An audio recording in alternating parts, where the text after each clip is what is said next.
کشمش ایک بیحد سستا سا میوہ ہے جو اکثر غریب بھی اپنے مختلف قسم کے میٹھوں میں بیحد ڈالتے ہیں، لیکن یہ بیحد لذت بخش اور ذائقے دار ہی نہیں، یہ ایک بیحد مفید غذا بھی ہے۔ اس کے بے تحاشا فوائد ہیں۔ پرانی بڑی بوڑھیاں اکثر منقع بھون کے کھایا کرتی تھیں۔ یہ کالی کھانسی میں بھی مفید کہی جاتی ہے۔ کشمش واحد اگر کھائی جائے تب بھی یہ خون کی کمی کو دور کر دیتی ہے اور اس سے قبض بھی ختم ہو جاتا ہے۔ اس کے علاوہ سینے پہ جو بلغم جمع ہو جاتا ہے تو کشمش کھانے کی وجہ سے دھیرے دھیرے خارج ہو جاتا ہے۔ طب یونانی میں بے شمار خمیرہ جات کا یہ حصہ ہے اور اسے طاقت کی ادویات میں بھی شامل کیا جاتا ہے۔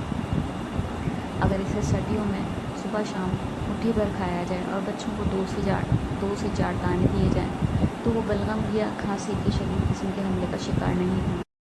پھر مشرق میں چھوٹی کشمش کی نسبت بڑی کشمش کو زیادہ مفید کہا جاتا ہے، جس کا نام کہ منقع ہے۔ منقع کے درمیان میں ہلکا سا دانہ موجود ہوتا ہے۔ اکثر لوگ اس دانے کو پھینک دیتے ہیں۔ یہ ضرور نہیں ہے، یہ بھی لذت بخش اور غذائیت بخش ہوتا ہے۔ البتہ اگر آپ شدید قسم کے قبض کا شکار ہوں تو آپ کو دانے کو خوب چبا کے کھا لینا چاہیے، اور اگر کسی وجہ سے پیٹ خراب ہو تو دانہ پھینک دینا ہی بہتر ہوتا ہے، بلکہ بہتر یہ ہے کہ اس وقت آپ کشمش کھانے سے بھی گریز کیجیے۔ عام حالت کے اندر کشمش ایک بیحد لذیذ اور سستا سا میوہ ہے۔ سردیوں میں اس کا روزانہ استعمال آپ کو بے شمار بیماریوں اور ادویات کے خرچے سے بچا لے گا، کیونکہ یہ خون کی کمی کو بھی دور کرتا ہے۔ اکثر لوگ خوراک تو بہت اچھی لیتے ہیں لیکن پھر بھی وہ توازن سے نہیں لے پاتے تو ان کے جسم میں خون کی کمی ہو جاتی ہے۔ خون کی کمی کو دور کرنے کے لیے کشمش کو اگر مختلف قسم کے میوہ جات کے ساتھ ملا کے استعمال کیا جائے تو یہ بیحد مفید ثابت ہوگی۔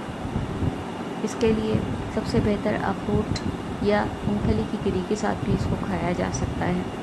بہت سے لوگ کشمش کی چٹنی کئی طرح سے بناتے ہیں، یہ بھی بیحد مفید اور لذیذ غذا ہے۔